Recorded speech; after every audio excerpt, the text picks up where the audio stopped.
तैयार किया जा सकता है। वैसे भी फ्रीडम हाउस की रिपोर्ट के अनुसार 20% आबादी ही लोकतांत्रिक व्यवस्था के दायरे में रहती है। फ्रीडम हाउस की report freedom in the world 2020 के भीतर यह चार्ट मिला। ऐसा नक्शा भूगोल की किताबों में होता है जिसमें मिट्टी के स्तरों के बारे में जानकारी दी जाती है। बैंगनी रंग वाले हिस्से के लोग गुलाम का जीवन जी रहे हैं। इससे पता चल रहा है कि 2005 में 46% आबादी आजादी का जीवन जी रही थी, जो अब घटकर 20% हो गई है। पीले रंग वाले हिस्से में वो लोग हैं जो आंशिक आजादी में जी रहे हैं। जो 2005 में आंशिक आजादी जीने वाली आबादी मात्र 17% थी, लेकिन 2021 में 41% आबादी आंशिक रूप से आजादी जीने लगी है। इसका मतलब है कि आज की दुनिया तरह तरह की डिक्टेटरशिप के तहत सांस लेने लगी है। यह सही समय है कि एक ग्लोबल मगर उससे पहले लोकल डिक्टेटर न्यूज लॉन्च कर दिया जाए। हमने डिक्टेटर न्यूज के लॉन्च के लिए खास तौर से ये एनिमेशन बनाए हैं। इसमें एंकर और रिपोर्टर केवल तानाशाही की भाषा बोलते हैं, इसलिए दोनों की शक्ल पर हिटलर का चेहरा लगा दिया है। आप जानते हैं कि बिना प्रेस की मदद के तानाशाही नहीं आती है, तो डिक्टेटर न्यूज बिना हिटलर के चेहरे के कैसे बन सकता है। एक और बात, हमने डिक्टेटर न्यूज के लॉन्च समारोह के लिए किसी मुख्य अतिथि को नहीं बुलाया, क्योंकि इसके लिए जिस किसी योग्य व्यक्ति को बुलाता वो बुरा मान जाता। हमने डिक्टेटर न्यूज के हेडलाइन बार यानी दंडिका के किनारे हिटलर की तस्वीर लगाने का फैसला किया। डिक्टेटर न्यूज की डीपी में हिटलर का फोटो ना हो, यह हिटलर का अपमान होगा। तानाशाहों का फोटो भले अलग अलग हो, लेकिन हर कोई उनमें झांककर हिटलर को ही देखता है। डिक्टेटर न्यूज में पहली खबर हिटलर से ही जुड़ी हुई है। हिटलर की आत्मा दुनिया भर में भटक रही है और उसका सामान नीलाम हुआ जा रहा है। यह उसकी घड़ी है जो अमेरिका में नीलाम हुई है। हिटलर जब 44 साल का हुआ तब उसके जन्मदिन पर यह घड़ी भेंट की गई थी। यहूदी नेताओं ने पत्र लिखकर नीलामी रद्द करने की मांग की, लेकिन नीलामी करने वाले ने कहा इसे खरीदने वाला अपने निजी संग्रह का हिस्सा बनाकर रखेगा।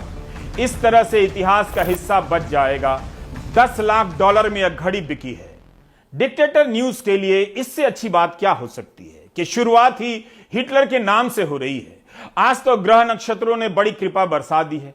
हिटलर की घड़ी नीलाम हुई है, मगर उसका समय आज तक दुनिया से नीलाम नहीं हो सका। ऐसा कोई धनवान नहीं जो हिटलर के समय को ही खरीद ले और दुनिया को तानाशाही से मुक्त करा दे। बिल गेट्स और इलॉन मस्क से ज्यादा उम्मीद मत कीजिए। डिक्टेटर न्यूज में दूसरी खबर ट्यूनीशिया से है। ट्यूनीशिया नाम के देश में जहां 2011 में अरब क्रांति हुई, उसकी खूब चर्चा हुई। वहां एक तानाशाह आया है जिसके संविधान संशोधन के समर्थन में 94% वोट मिलने के दावे किए जा रहे हैं। इनका नाम राष्ट्रपति कायस साइद है। नए संविधान के अनुसार अब यही सरकार बनाएंगे, मंत्री चुनेंगे, संसद के अधिकार सीमित होंगे। ये जब चाहते हैं जजों को भी पद से हटा देते हैं। इन्होंने चुनाव आयोग पर भी कब्जा जमा लिया है, राजनीतिक दलों को किनारे लगा दिया है। ट्यूनीशिया में भी जबरदस्त आर्थिक संकट है। लोगों को तनख्वाहें नहीं मिल रही हैं, मगर तानाशाही की मौत चल रही है। डिक्टेटर न्यूज में तीसरी खबर है कि कनाडा के एक प्रोफेसर ने अपने अध्ययन में बताया है कि अमेरिका में 2030 तक तानाशाही आ सकती है। डिक्टेटर न्यूज की चौथी खबर अर्जेंटीना से आने जा रही है। यहां सेना के 19 पूर्व अधिकारियों को जेल की सजा सुनाई गई है। इन लोगों ने 70 और 80 के दशकों में बड़ा जुल्म किया। इस समय अर्जेंटीना में महंगाई 60% और बेरोजगारी 42% है। लोगों ने काम करना बंद कर दिया है, सैलरी मिल ही नहीं रही है। गनीमत है कि भारत इससे बचा हुआ है। डिक्टेटर न्यूज की अगली खबर म्यांमार से है। संयुक्त मानवाधिकार आयोग के विशेषज्ञों ने म्यांमार के सैनिक शासन की निंदा की है। कहा है कि इंटरनेट पर अंकुश लगाकर सैनिक शासन डिजिटल डिक्टेटरशिप कायम कर रहा है। यह डिक्टेटरों की दुनिया का नया आइटम सॉन्ग है। कोई भी कुछ लिख देता है तो पकड़कर जेल में डाल देते हैं। जनता की आवाज जनता तक ना पहुंचे, इसके लिए इंटरनेट बंद करवा देते हैं। म्यांमार में लोकतंत्र के लिए लड़ने वाले कई कार्यकर्ताओं को भी फांसी पर लटका दिया गया है। एक डेमोक्रेटिक कंट्री में यानी लोकतांत्रिक देश में डिक्टेटर न्यूज सुनना कैसा लगता है? यह वैसा ही सवाल है जैसा टीवी का रिपोर्टर दुर्घटना के वक्त भी पूछता है कि आपको कैसा लगता है। इसलिए हम यह सवाल नहीं पूछेंगे। डिक्टेटर न्यूज में अगली खबर जिम्बाब्वे से है। यहां 80 के दशक में एक राष्ट्रपति हुए जिनका नाम था कनान बनाना। इनका काम तो खराब था ही, लेकिन नाम ऐसा था कि जनता इनके खराब कामों पर अपना गुस्सा निकालने के लिए इनके नाम का ही मजाक उड़ाती थी। तो बनाना ने एक कानून पास करवा दिया कि कोई भी बनाना का मजाक नहीं बनाएगा तो बनाना जेल भेज देगा। इस कानून को वहां इंसल्ट लॉ कहते हैं, आज भी लागू है। पूरा नाम इस तरह से, इंसल्टिंग और undermining the authority of the president. अगर आपने राष्ट्रपति का इंसल्ट किया, अपमान किया, तो 1 साल तक की जेल हो सकती है। यह कानून अभी तक वजूद में है, हटाने की भी खबरें छपती रहती हैं। जिम्बाब्वे के मौजूदा राष्ट्रपति मंगाग्वा ने एक पत्रकार को जेल में डाल दिया क्योंकि पत्रकार ने उनके खिलाफ टिप्पणी कर दी थी। पत्रकार के खिलाफ इंसल्ट लॉ का इस्तेमाल किया गया है। आप गूगल सर्च कीजिए, क्या भारत में प्रधानमंत्री के खिलाफ अभद्र टिप्पणी करने वालों या मजाक करने वालों को कभी गिरफ्तार किया गया है? सर्च कीजिए, यह काम आप खुद से कीजिए। डिक्टेटर न्यूज की यह खबर इसी साल जून की है। ब्राजील की अदालत में सुनवाई चल रही है कि जर्मनी की कार कंपनी ने ब्राजील में सैनिक तानाशाही के दौर में कारखाना लगाया, जहां पर बंधुआ मजदूरी कराई गई, महिला मजदूरों का बलात्कार किया गया और उन्हें मार दिया गया। वॉक्सवैगन के खिलाफ यह मामला 70 और 80 के दशक के जुल्म का है। फिलीपीन के पूर्व राष्ट्रपति फिदेल रामोस का 94 साल की उम्र में निधन हो गया, जिन्होंने 1982 में वहां की तानाशाही को उखाड़ फेंका था। उसके बाद फिलीपीन फिर से तानाशाही की चपेट में चला ही गया। बस आज की कई तानाशाहियां और मजबूत नेता थोड़े अलग लगते हैं। वे सीधे सीधे हिंसा का उस तरह से सहारा नहीं लेते जिस तरह से हम हिटलर के दौर को जानते हैं। पूरी तरह से सेंसरशिप भी नहीं लगाते।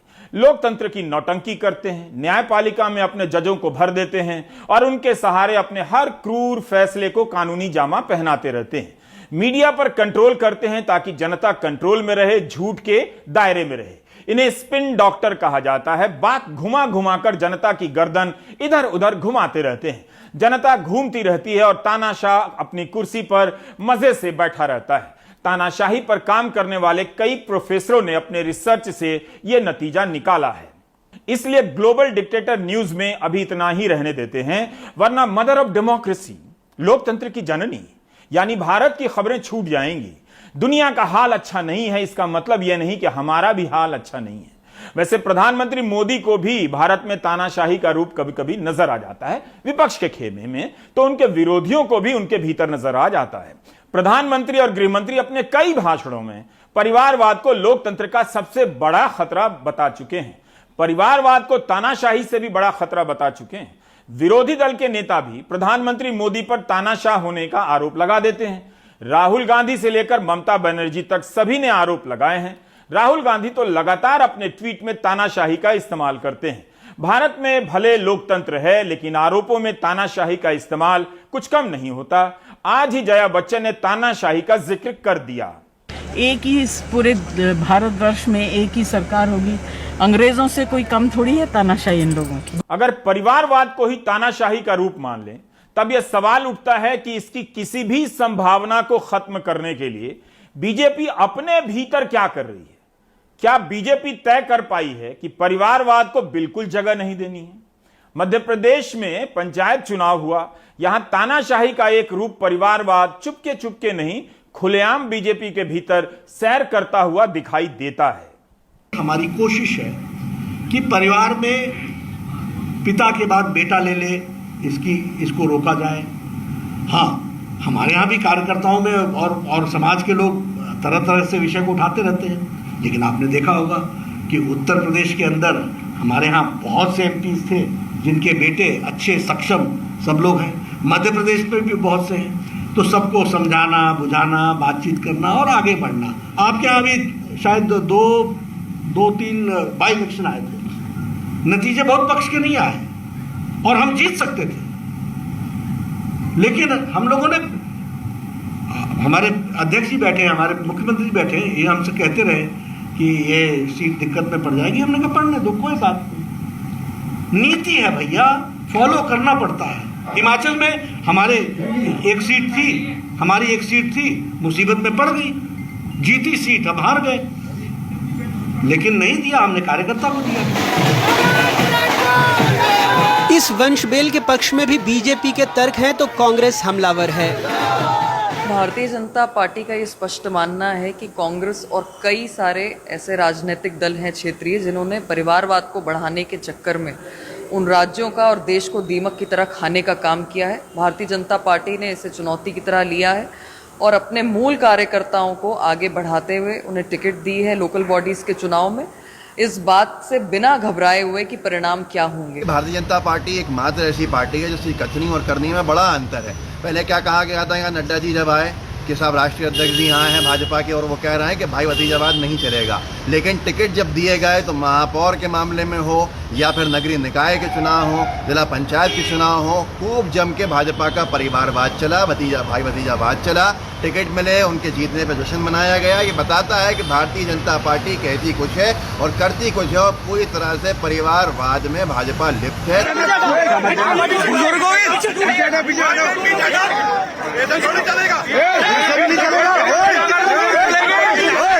मध्य प्रदेश में सुप्रीम कोर्ट के फैसले से हुए निकाय चुनाव कई मायनों में अभूतपूर्व रहे। चुनाव आयोग की चुप्पी भी ऐतिहासिक रही। शुक्रवार को भोपाल जिला पंचायत अध्यक्ष के चुनाव के दौरान पूर्व मुख्यमंत्री दिग्विजय सिंह, पूर्व केंद्रीय मंत्री सुरेश पचौरी, पूर्व मंत्री पीसी शर्मा और कई कांग्रेसी नेता जिला पंचायत दफ्तर पर डटे थे। उन्हें अंदर नहीं जाने दिया गया, लेकिन बीजेपी के मंत्री भूपेंद्र सिंह, विश्वास सारंग और रामेश्वर शर्मा अंदर जाते रहे। बहस होती रही।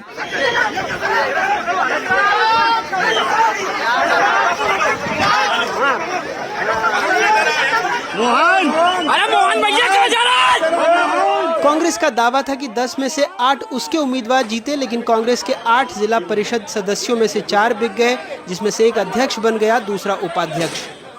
झगड़े के बाद कैबिनेट मंत्री विश्वास सारंग ने गुंडा कांग्रेस और पूर्व मुख्यमंत्री दिग्विजय सिंह को उसका अध्यक्ष बनाने की मांग कर दी। जो वो कांग्रेस जो कह रही थी कि भोपाल जिला पंचायत में हमारा बहुमत है, वो मुंह के बल गिरी और भारतीय जनता पार्टी अध्यक्ष और उपाध्यक्ष का चुनाव जीती है। आज मैंने सोनिया जी को पत्र लिखा है कि दिग्विजय सिंह को गुंडा कांग्रेस का अध्यक्ष बना देना चाहिए। हमारे मुख्यमंत्री शिवराज सिंह चौहान। वहीं सीहोर के चुने सदस्यों का एक और वीडियो वायरल हुआ, जिसमें गंगा नदी में बैठकर वो सब शपथ ले रहे थे कि जिसको भी मुख्यमंत्री समर्थन करेंगे सभी सदस्य उसी व्यक्ति को वोट देंगे, साथ देंगे। ये है माँ गंगा के किनारे सब शपथ लेते हैं। बोलिए गंगा मैया की। मध्य प्रदेश में इस बार निकाय चुनाव में बहुत कुछ ऐसा हुआ जो नहीं होना चाहिए था। पार्षद होटल रिजॉर्ट घूमे, खरीद फरोख्त के आरोप लगे, झूमा झटकी हुई, लेकिन चुनाव आयोग चुप रहा। बीजेपी अक्सर कांग्रेस पर परिवारवाद को लेकर हमलावर रहती है, लेकिन इस बार नेताओं मंत्रियों के रिश्तेदारों को जमकर टिकट बांटे गए। यही होता है कथनी और करनी का फर्क। मध्य प्रदेश में अपने ब्यूरो सहयोगी और भोपाल से कैमरा पर्सन रिजवान खान के साथ अनुराग द्वारी, एनडीटीवी इंडिया। अब हम लोग डिक्टेटर न्यूज से डेमोक्रेसी न्यूज की तरफ शिफ्ट हो रहे हैं। प्रधानमंत्री नरेंद्र मोदी ने आह्वान किया है कि देश के सभी नागरिक 2 से 15 अगस्त के बीच सोशल मीडिया पर अपनी तस्वीरों की जगह तिरंगा झंडे की तस्वीर लगाएं। इसी तरह की अपील गृहमंत्री ने की थी कि 22 जुलाई से ऐसा शुरू करें, लेकिन उसका खास असर नहीं हुआ। मगर प्रधानमंत्री की अपील के बाद कुछ मंत्रियों ने अपने डिस्प्ले पिक्चर में, डीपी में तिरंगा झंडे की तस्वीर लगा दी है। पिछले 8 वर्षों में इस तरह के जन अभियानों की लंबी सूची बन चुकी है। लोगों को जगाने के नाम पर पहली बार इस तरह का अभियान नहीं आ रहा है। आप याद करेंगे तो पता चलेगा कि आपको कई बार जगाया जा चुका है। आइए आज हम उस पहले अभियान को याद करते हैं जिसमें हम सभी को जगाया गया था। पहले याद करते हैं, फिर आपसे सवाल करेंगे। याद कीजिए 2 अक्टूबर 2014 का दिन। प्रधानमंत्री दिल्ली के मंदिर मार्ग थाने के बगल स्थित वाल्मीकि मंदिर गए थे। यहां पर झाड़ू लगाकर परिसर की सफाई की और देश भर में स्वच्छता का बिगुल फूंक दिया। उस दिन ऐसा लगा कि देश भर में स्वच्छता को लेकर जागृति आ गई है। अब कूड़ा करकटों की खैर नहीं, यह कहना गलत होगा कि कुछ दिन इसका असर नहीं रहा। बिल्कुल रहा, लेकिन यह मानने के कई ठोस कारण प्रतीत होते हैं कि असर कुछ ही दिनों तक ही रहा। उस साल कई केंद्रीय मंत्री, मुख्यमंत्री, सांसद, फिल्म अभिनेता झाड़ू लेकर जगह जगह उतर पड़े और सफाई करने लगे। विवाद भी हुए कि कहीं से कूड़ा उठाकर झाड़ू लगाने की नकली तस्वीर खिंचा ली तो साफ सुथरी जमीन पर भी झाड़ू लगाने की तस्वीरें आई, उस पर भी दावे हुए। यह सवाल हाल तक उठता रहा कि जब प्रधानमंत्री ने दिल्ली में एक टनल का उद्घाटन किया और वहां पड़े एक बोतल को उठाकर स्वच्छता का संदेश दिया। प्रश्नकर्ताओं ने पूछा कि प्रधानमंत्री के कार्यक्रम की जगह से तिनका साफ हो जाता है, यह बोतल कहां से आ गया। इसी तरह चीन के शी जिनपिंग भारत आए तो उनकी यात्रा के बीच प्रधानमंत्री समंदर के किनारे कचरा बिनने लगे। प्रश्नकर्ताओं ने तब भी पूछा कि जहां वे जाने वाले हैं, क्या उनके जाने से पहले इतनी भी सफाई नहीं हुई। मगर संदेश तो संदेश होता है, वो देश के लिए होता है। अभिनय से हो या सक्रिय भूमिका से, जैसे भी हो अच्छा होता है। अक्टूबर 2014 में प्रधानमंत्री ने हैशटैग आंदोलन की एक रूपरेखा तय की और 9 लोगों को ट्विटर से आमंत्रित कर दिया कि वे भी इस अभियान में हाथ बटाएं।